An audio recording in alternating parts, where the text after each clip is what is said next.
Bugun men sizlarga 18 oktyabrdan boshlab 6 yoshdan oshgan pensionerlarga taalluqli bo'lgan juda muhim tartib haqida tushuntirib beraman. Bu gap shunchaki mish-mish emas. Bu har bir pensioner, har bir pensionerning farzandi. Nevarasi va yaqin qarindoshiga tegishli masala. Chunki bitta noto'g'ri qadam pensiya pulini vaqtida ola olmaslikka, bank kartasi bloklanishiga, hujjat qayta tekshiruviga tushishiga yoki ortiqcha yugur-yugurga sabab bo'lishi mumkin.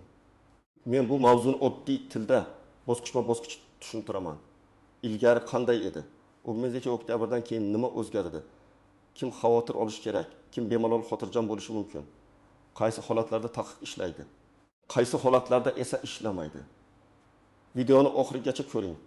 Chunki eng muhim amaliy maslahatlarni oxirida beraman. Hozirning o'zida kanalga obuna bo'ling va videoga like bosing. Chunki bunday ma'lumotlar ko'p oilalarni keraksiz muammo va yo'qotishlardan saqlab qoladi. Avvalo, 6 yoshdan oshgan pensionerlarga taqiq degan gapni to'g'ri tushunib olishimiz kerak. Bu degani hamma pensioner uydan chiqmasin, pul olmasin, ishlamasin yoki bank xizmatidan foydalanmasin degani emas. Gap pensionerlarning o'z huquqlarini cheklash haqida emas, aksincha ularning pulini, pensiyasini, mulkini va shaxsiy ma'lumotlarini himoya qilish haqida ketmoqda. Oldin ko'p joylarda amaliyot juda oddiy edi. Pensionerning bank kartasi farzandida turardi, PIN kodini hamma bilardi. Pensiya tushgan kuni kimdir borib pulni yechib olardi. Ba'zi hollarda bu oilaning kelishuvi bilan bo'lgan. Masalan, keksa ota yurishga qiynaladi. O'g'li yoki qizi dorisini olib beradi, kommunal to'lovini to'laydi. Bu normal holat. Lekin shu oddiylikdan ayrim insofsiz odamlar ham foydalangan. Pensionerning roziligisiz karta ishlatilgan, kredit rasmiylashtirilgan, telefon raqami almashtirilgan, pensiya puli boshqa hisobga yo'naltirilgan. Hatto ayrim hollarda uy-joy, yer yoki avtomobil bilan bog'liq hujjatlar ham pensionerning asl xohishisiz yuritilgan. Shu sababli 10 oktyabrdan boshlab ayrim amaliyotlarga qat'iyroq yondashuv joriy qilinmoqda. Asosiy maqsad shuki, 6 yoshdan oshgan pension nomidan bajariladigan muhim moliyaviy yoki huquqiy harakatlar shaxsning o'zi tomonidan tasdiqlanishi kerak. Agar boshqa odam pensioner nomidan ish ko'rayotgan bo'lsa, buning qonuniy asosi bo'lishi shart. Og'az aka otam aytdi, onam ruxsat bergan. Bu kartani doimiy ishlataman degan gaplar yetarli bo'lmay qoladi. Oldin ayrim bank, pochta, mahalla yoki xizmat ko'rsatish joylarida pensioner bilan bog'liq operatsiyalar ancha erkin bajarilgan. Masalan, karta farzanda bo'lsa, bankomatdan pul yechish hech qanday savol tug'dirmasdi. Mobil ilova orqali pensiya kartasidan boshqa kartaga pul o'tkazish ham oddiy ish edi. Kimning qo'lida telefon va kod bo'lsa, amalda o'sha odam pulni boshqarardi. Endi esa masala boshqacha ko'riladi. Agar pensionerning pul mablag'i, pensiya kartasi, shaxsiy kabineti, kredit tarixi, notarial hujjati yoki mulki bilan bog'liq harakat qilinayotgan bo'lsa, tashkilotlar pensionerning o'zi haqiqatan ham rozimi yoki yo'qmi? Shuni tekshirishi mumkin. Bu tekshiruv video identifikatsiya, shaxsni tasdiqlovchi hujjat, notarial ishonchnoma, biometrik tasdiq, SMS kod, telefon orqali qayta aloqa yoki shaxsan kelib ariza berish orqali amalga oshiriladi. Muhim joyi shundaki, bu tartib pensionerni jazolash uchun emas. Bu avvalo firibgarlikning oldini olish uchun. Chunki oxirgi yillarda keksa yoshdagi odamlar nomiga kredit olish, ularning kartasidan pul yechish, aldab imzo qo'ydirish, pensiyangiz oshadi deb hujjat yig'ish, kompensatsiya bor deb karta raqamini so'rash kabi holatlar ko'paygan. Bunday vaziyatda davlat idoralari, banklar va boshqa tashkilotlar pensionerning manfaati uchun ehtiyotkorroq bo'lishga majbur. Agar siz 6 yoshdan oshgan bo'lsangiz, pensiyangiz o'z vaqtida tushayotgan bo'lsa, kartangiz o'zingizda bo'lsa, PIN kodni hech kimga bermagan bo'lsangiz, telefon raqamingiz o'z nomingizda bo'lsa va bank ilovangizni faqat o'zingiz kirsangiz, siz vahima qilishingiz shart emas. Siz odatdagidek pensiyangizni olasiz, do'kondan xarid qilasiz. Kommunal to'lovlarni to'laysiz, bankomatdan pul yechasiz. Masalan, 64 yoshli Ra'no opa har oy pensiyasini kartaga oladi. Kartasi o'zida telefon raqami ham o'z nomida bank ilovasiga faqat o'zi kiradi. U har oy 1.800.000 so'm pensiya oladi. Shundan 400.000 so'mini dori-darmonga, 300.000 so'mini kommunal to'lovlarga, qolganini ro'zg'orga ishlatadi. Bunday holatda Ra'no opa uchun hech qanday taqiq yo'q. U faqat ehtiyot bo'lishi, begona odamlarga karta raqami, SMS kod va PIN kod bermasligi kerak. Yana bir misol. 7 yoshli Karim aka o'g'li bilan yashaydi, lekin pensiya kartasi o'zida. O'g'li uni bankka olib boradi. Dorixonaga olib boradi.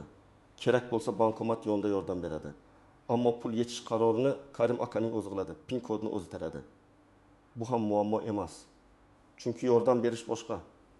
Pensioner nomidan ruxsatsiz harakat qilish boshqa. Endi kimlar albatta ehtiyot bo'lish kerakligini aytaman. Birinchi navbatda pensiya kartasi boshqa odamning qo'lida yurgan pensionerlar. Masalan, ona qishloqda, karta esa shahardagi farzandida. Pensiya tushadi. Farzand pulni yechadi, keyin onasiga naqd pul yuboradi. Oilada ishonch bo'lishi mumkin, lekin rasmiy nuqtai nazardan bu xavfli holat. Chunki ertaga ona pulini to'liq olmaganini aytsa, bank yoki boshqa tashkilot kim karta ishlatganini tekshiradi. Karta egasi pensioner bo'lgani uchun javobgarlik masalasi murakkablashadi. Ikkinchi xavfli holat. Pensionerning telefon raqami boshqa odam nomida bo'lsa, hozir bankdagi ko'p operatsiyalar SMS kod orqali tasdiqlanadi. Agar kod farzandning telefoniga kelsa, amalda pulni farzand boshqaradi. Pensioner esa ba'zan nimalar bo'layotganini bilmaydi. 18 oktyabrdan keyin bunday holatlar ko'proq tekshiruvga tushishi mumkin. Ayniqsa katta miqdorda pul o'tkazish, kredit olish, karta ma'lumotini o'zgartirish yoki hisob ochish paytida savollar ko'payadi. Uchinchi holat, pensioner nomidan kredit muddatli to'lov, mikroqarz yoki kafillik rasmiylashtirilayotganda. Masalan, oltin 2 yoshli bir ayolning nomiga 12 million so'mlik telefon muddatli to'lovga olinadi. Hujjatda ayolning pasporti bor, SMS kod ham kiritilgan, lekin ayol aslida telefonni kim olganini tushunmagan. Keyin qarz to'lanmaydi. Pensionerning pensiyasidan ushlab qolish xavfi paydo bo'ladi. Shu kabi holatlarning oldini olish uchun pensionerning roziligi aniq tekshiriladi. 4-holat, uy-joy, avtomobil, yer, meros, hadya yoki oldi-sotdi bilan bog'liq hujjatlar. Keksa odamlarning mulki ko'pincha oila ichida nozik masala bo'ladi. Kimdir uyingizni mening nomimga o'tkazing, keyin sizga qarayman deydi. Kimdir bu faqat vaqtinchalik hujjat deb tushuntiradi. Pensioner esa hujjat mazmunini to'liq anglamasligi mumkin. Shuning uchun bunday masalalarda notariuslar va idoralar endi yanada ehtiyotkor bo'lishi tabiiy. Birinchi misol. 6 yoshli Sobir aka oyiga 2 million ming so'm pensiya oladi. Kartasi nevarasida.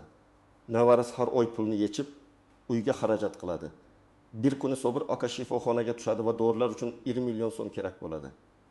Kartani tekshirtirsa, hisobda 10 ming so'm qolgan. Nevarasi men ro'zg'orga ishlatdim deydi. Agar Sobir aka bunga rozi bo'lmagan bo'lsa, bu juda jiddiy muammo. Yangi tartibning ma'nosi shuki, pensionerning puli pensionerning nazoratida bo'lishi kerak. Ikkinchi misol. 61 yoshli Dilbar opa telefon ishlatishni yaxshi bilmaydi. Qizi unga bank ilovasini ochib bergan. Keyin qizining turmush o'rtog'i ilovaga kirib 3 million so'm mikroqarz oladi. Dilbar opa qarz shartlarini bilmaydi. Bir necha oy o'tgach, qarzdorlik haqida xabar keladi. Mana shunday vaziyatlar pensionerlar uchun eng katta xavf. Chunki hujjatda hammasi pensioner nomida turadi, lekin foydani boshqa odam ko'radi. 3-misol, 73 yoshli Mahmud aka qishloqda yashaydi. Pensiyasini pochta orqali oladi. U har oy pochtachidan pulni o'zi qabul qiladi. Imzo qo'yadi. Bu holatda muammo yo'q. Lekin agar uning o'rniga qo'shnisi yoki qarindoshi Mahmud aka uyda yo'q, pulni menga bering desa, endi bunday yondashuvga yo'l qo'yilmaydi. Pulni boshqa odam olish uchun qonuniy ishonchnoma yoki rasmiy asos kerak bo'ladi. 4-misol. 68 yoshli pensionerga kimdir qo'ng'iroq qilib, 4-oktyabrdan keyin pensiyangiz to'xtab qolmasligi uchun kartangizni yangilashimiz kerak. SMS kodini ayting deydi. Pensioner ishonib kodni aytadi. Bir necha daqiqada kartadagi 1 million 500 ming so'm yechib olinadi. Esda tuting. Hech bir bank xodimi, hech bir davlat idorasi sizdan telefon orqali SMS kod, PIN kod yoki to'liq karta ma'lumotini so'ramaydi. Bu yangi tartib atrofida firibgarlar ham ko'payishi mumkin. Shuning uchun ogoh bo'lish shart. Men buni oddiy qilib sanab beraman. Taqiq avvalo pensionerning shaxsiy roziligisiz uning nomidan moliyaviy operatsiya qilishga tegishli. Ya'ni pensioner bilmagan holda kartadan pul o'tkazish, kredit olish, qarz shartnomasi tuzish, karta yoki hisobni boshqa odam boshqarishi, telefon raqamini almashtirish, shaxsiy kabinetga kirish xavfli hisoblanadi. Ikkinchidan, ishonchnomasiz pensiya pulini olib berish masalasi. Agar pensioner kasal bo'lsa, yura olmasa yoki boshqa sabab bilan o'zi bora olmasa, buning qonuniy yo'li bor. Notarial ishonchnoma rasmiylashtiriladi yoki belgilangan tartibda vakillik hujjati tayyorlanadi. Shundan keyin yaqin odam pensioner nomidan ish ko'rishi mumkin. Hujjatsiz esa men uning o'g'liman yoki men uning keliniman degan gap yetmaydi. Uchinchidan, pensionerning nomiga majburiyat yuklaydigan har qanday harakat, kredit, kafillik, muddatli to'lov, qarz, garov, mulkni sotish, hadya qilish kabi ishlar oddiy xarid emas. Bunday harakat pensionerning kelajakdagi daromadiga, pensiyasiga, uy-joyga ta'sir qilishi mumkin. Shuning uchun tezroq imzo qo'ying degan bosimga hech qachon rozi bo'lmang. Har bir hujjatni o'qing. Tushunmasangiz, mustaqil odamdan maslahat oling. Endi istisnolar haqida gaplashamiz. Har bir pensioner bir xil holatda emas. Kimdir sog'lom, faol bank ilovasidan bemalol foydalanadi. Kimdir yura olmaydi. Ko'zi yaxshi ko'rmaydi, telefon ishlatmaydi. Yangi tartib ham shuni hisobga oladi. Agar pensionerning o'zi mustaqil ravishda roziligini bildirsa, shaxsini tasdiqlasa, hujjatni tushuni imzolasa, uning huquqlari cheklanmaydi. Agar pensioner kasalxonada yotsa, uyidan chiqa olmasa yoki nogironligi bo'lsa, yechim bor. Bunday holatda vakil orqali ish yuritish mumkin, lekin vakillik hujjati to'g'ri rasmiylashtirilishi kerak. Masalan, notarius uyga chaqirilishi mumkin. Ayrim xizmatlar masofadan turib yoki mahalla orqali yo'lga qo'yilishi mumkin. Muhimi, hamma narsa hujjat bilan tasdiqlansin. Yana bir nozik masala oila ichidagi kelishuv. Ko'p pensionerlar men farzandimga ishonaman. Kartam unda tursa nima bo'pti deyishi mumkin. Men bunga insoniy tomondan tushunaman, lekin ekspert sifatida aytamanki, ishonch bo'lsam, tartib bo'lishi kerak. Bugun hamma narsa yaxshi, ertaga oilada kelishmovchilik chiqishi mumkin. Yoki karta yo'qolishi mumkin. Yoki farzandning telefoni firibgarlar qo'liga tushishi mumkin. Shuning uchun karta egasi pensioner bo'lsa, karta va kod ham pensioner nazoratida bo'lgani ma'qul. Yana bir muhim jihat. Pensioner ishlashi mumkin yoki yo'qmi? Bu mavzuda ham ko'p noto'g'ri gaplar yuradi. 6000 yoshdan oshgan odamning ishlashiga umumiy taqiq degan tushuncha yo'q. Agar sog'lig'i, malakasi va mehnat sharoiti mos bo'lsa, pensioner ishlashi mumkin.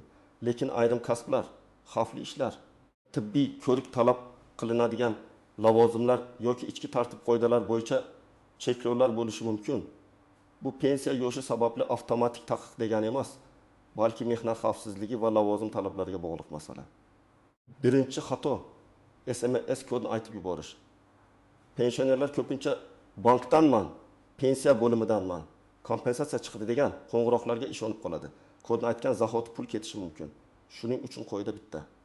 SMS kod hech kimga aytilmaydi. Hatto u odam o'zini bank xodimi deb tanishtirsa ham, ikkinchi xato bo'sh qog'ozga imzo qo'yish. Ba'zi odamlar keyin to'ldiramiz deb keksa kishidan imzo olib qo'yadi. Bu juda xavfli. Hech qachon bo'sh varaqqa, mazmuni tushunarsiz arizaga, shartlari o'qilmagan hujjatga imzo qo'ymang. Imzo bu oddiy belgi emas, u huquqiy javobgarlik tug'diradi. Uchinchi xato, pasport yoki ID kartani begona odamga berish. Nusxa olib kelaman, ro'yxatdan o'tkazaman, yordam puli chiqaraman degan bahona bilan hujjatingizni olib ketsa, siz nomingizdan turli ishlar qilinishi mumkin.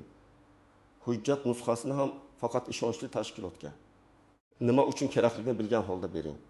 4-xato, pensioner nomiga kredit olib, pulni boshqa odam ishlatishi. Oilalarda ona sizning nomingizga olaylik, men to'layman degan holatlar ko'p uchraydi.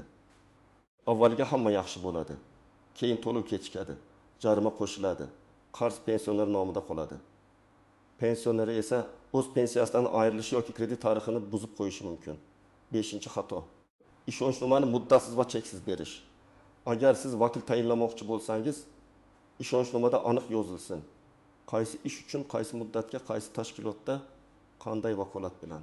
Hamma ishlarimni yuritsin degan keng vakolat ba'zan xavf tug'diradi. Endi eng kerakli qismga o'tamiz. 10-oktyabrdan keyin muammoga duch kelmaslik uchun nima qilish kerak? Birinchi qadam. Pensiya kartangiz kimda ekanini tekshiring. Agar karta sizniki bo'lsa, u sizning qo'lingizda bo'lsin. Agar sog'lig'ingiz sababli farzandingiz yordam berayotgan bo'lsa, baribir karta va pin kod masalasida ehtiyot bo'ling. Eng yaxshi yo'l farzand sizni bankka, bankomatga yoki pochta bo'limiga olib borsin, lekin operatsiyani o'zingiz tasdiqlang. Ikkinchi qadam, bankdagi telefon raqamingizni tekshiring. Bankka boring yoki rasmiy aloqa markaziga murojaat qiling. mening kartamga qaysi telefon raqami ulangan deb so'rang. Agar raqam boshqa odam nomida bo'lsa yoki siz ishlatmaydigan raqam bo'lsa, uni o'zingiz foydalanadigan raqamga almashtiring. Bu juda muhim. Chunki SMS kod sizning nazoratingizda bo'lishi kerak. 3-qadam, barcha qarz va kreditlaringizni tekshiring. Bankdan yoki tegishli kredit byurosi orqali o'z nomingizda qarz bor yo'qligini bilib oling. Ba'zi pensionerlar o'z nomida kredit borligini kechi biladi. Agar siz olmagan kredit chiqsa, darhol yozma ariza bering. Bankdan shartnoma nusxasini so'rang va huquqni muhofaza qiluvchi organlarga murojaat qiling. 4-qadam. Agar sizning o'rningizga boshqa odam pensiya olishi kerak bo'lsa, hujjatni qonuniy qiling. Notariusga murojaat qiling. O'zingiz bora olmasangiz, notariusni uyga chaqirish imkoniyatini so'rang. Ishonchnomada vakilning ismi, pasport ma'lumoti, vakolat turi va muddat aniq ko'rsatilgan bo'lsin. 5-qadam. Hujjatlarni tartibga keltiring. Sizda ID karta yoki pasport, pensiya guvohnomasi yoki pensiya tayinlanganini tasdiqlovchi hujjat, bank kartasi, telefon raqamingiz, yashash manzilingiz bo'yicha ma'lumotlar to'g'ri bo'lishi kerak. Agar familiya, manzil, telefon yoki boshqa ma'lumot o'zgargan bo'lsa, bank va tegishli idoralarda yangilating. 6-qadam. Shubhali qo'ng'iroqlar bo'lsa, darhol suhbatni to'xtating. Men bankka o'zim borib aniqlayman deng. Hech qanday kod aytmang, hech qanday havolaga kirmang, hech qanday ilovani o'rnatmang. Firibgarlar ko'pincha odamni shoshiradi. Hozir aytmasangiz pensiyangiz bloklanadi. Bugun oxirgi kun, bugun bekish oktyabrdan keyin kech bo'ladi deyishadi. Rasmiy tashkilotlar bunday qo'rqitish usulida ishlamaydi. 7-qadam. Oilada ochiq gaplashing. Agar siz pensioner bo'lsangiz, farzandlaringizga aniq ayting. Kartamni kim ishlatadi? Pulim qayerga ketadi? Qaysi to'lovlarni qilamiz? Agar siz pensionerning farzandi bo'lsangiz, ota-onangizning pulini o'zingizniki deb qaramang. Har bir xarajatni tushuntiring, imkon bo'lsa yozib boring. Bu ishonchni ham, qonuniylikni ham saqlaydi. Agar pensiya tushmay qolsa, avvalo bank hisobingizni tekshiring. Bankka boring va hisob bo'yicha ko'chirma so'rang. Pul tushganmi? Qachon tushgan? Qayerga sarflangan? Kim tomonidan yechilgan? Shuni aniqlang. Agar pul umuman tushmagan bo'lsa, pensiya bo'limiga yoki tegishli ijtimoiy himoya organiga murojaat qiling. Agar kartadan siz bilmagan pul yechilgan bo'lsa, bankka yozma ariza bering. Arizada sana summa, operatsiya turi va men bu operatsiyani amalga oshirmaganman degan mazmun aniq yozilsin. Arizaning nusxasini o'zingizda qoldiring. Qabul qilingan raqamini oling. Keyin zarurat bo'lsa, ichki ishlar organlariga murojaat qiling. Agar siz nomingizga kredit rasmiylashtirilganini bilib qolsangiz, bankdan shartnoma, ariza, tasdiqlash usuli, SMS kod qaysi raqamga borganini so'rang. Bu ma'lumotlar keyingi tekshiruv uchun kerak bo'ladi. Og'zaki gap bilan cheklanib qolmang. Har doim yozma murojaat qiling. Agar mulk hujjati bilan bog'liq shubha bo'lsa, notariusga, kadastr organiga yoki yuridik maslahat markaziga boring. Uyim, yerim yoki boshqa mulkim bo'yicha qanday hujjatlar rasmiylashtirilgan deb tekshirtiring. Keksa odamlar ko'pincha hujjatlarni farzandlariga ishonib topshiradi, lekin vaqti bilan holatni o'zi ham bilib turishi kerak. Ariza yozayotganda murakkab so'zlar shart emas. Oddiy, aniq yozing. Masalan, men falonchi pensiya kartamdan falon sanada falon miqdorda pul yechilganini aniqladim. Ushbu operatsiyani o'zim amalga oshirmaganman. Mazkur holatni tekshirib, operatsiya tafsilotlarini va pul mablag'ini ko'rib chiqishingizni so'rayman va shunga o'xshash mazmunda yozsangiz, ariza tushunarli bo'ladi. Agar telefon raqamini almashtirmoqchi bo'lsangiz, bank kartamga ulangan telefon raqamini o'zim foydalanadigan raqamga almashtirishni so'rayman deb yozasiz. Yonida pasport yoki ID karta, bank kartasi va yangi telefon raqamingiz bo'lsin. Agar ishonchnoma kerak bo'lsa, notariusga borib, men falon shaxsga faqat pensiya pulimni olish yoki bankdagi ma'lum bir amalni bajarish uchun vakolat bermoqchiman deb aniq ayting. Notariusga ham vakolatni cheklangan yozdiring. Masalan, faqat pensiya olish, faqat kommunal to'lovlarni amalga oshirish, faqat ma'lum muddat ichida harakat qilish. Men ekspert sifatida alohida ta'kidlayman. Umumdagi oktyabr sanasi atrofida odamlar orasida vahima, noto'g'ri xabar va firibgarlik ko'payishi mumkin. Kimdir pensionerlar pulini ola olmaydi deydi. Kimdir hamma kartani yangilash kerak deydi. Kimdir taqiqdan chiqish uchun pul to'lash kerak deb aldashi mumkin. Bunday gaplarga ishonmang. har qanday ma'lumotni faqat rasmiy manba, bank, pensiya bo'limi, mahalla yoki vakolatli idora orqali tekshiring. Taqiqning asl ma'nosi shuki, pensionerning roziligisiz, hujjatsiz, tasdiqsiz uning nomidan pul, kredit, karta, mulk yoki majburiyat bilan bog'liq ishlarni qilish mumkin emas. Bu tartib halol odam uchun qo'shimcha tartib intizom, firibgar uchun esa to'siq bo'ladi.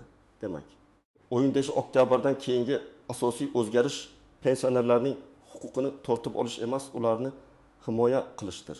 Agar kartangiz o'zingizda bo'lsa, telefon raqamingiz o'z ortingizda bo'lsa, hech kimga SMS kod bermasangiz, tushunmagan hujjatga imzo qo'ymasangiz va vakillik ishlarini qonuniy rasmiylashtirsangiz, qo'rqishga sabab yo'q. Lekin karta boshqa odamda bo'lsa, telefon raqami sizniki bo'lmasa, nomingizga kredit olingan bo'lsa, pensiya pulingiz qayerga ketayotganini bilmasangiz yoki hujjatlaringiz boshqalarning qo'lida yursa, bugunoq tartibga keltiring. Bankka boring, raqamni tekshiring, hisob ko'chirmasini oling. Kerak bo'lsa notarius orqali ishonchnoma qiling. Sizning fikringiz men uchun muhim. Izohlarda yozing. Sizning oilangizda pensionerlarning kartasi o'zidami yoki farzandlaridami? Bunday tartibni to'g'ri deb o'ylaysizmi yoki odamlarga ortiqcha qiyinchilik tug'diradimi? Videoga like bosing, kanalga obuna bo'ling va bu videoni ota-onasi, buvisi, bobosi yoki pensioner yaqinlari bor odamlarga yuboring. Bitta yuborilgan video kimningdir pensiyasini, mulkini yoki tinchligini saqlab qolishi mumkin.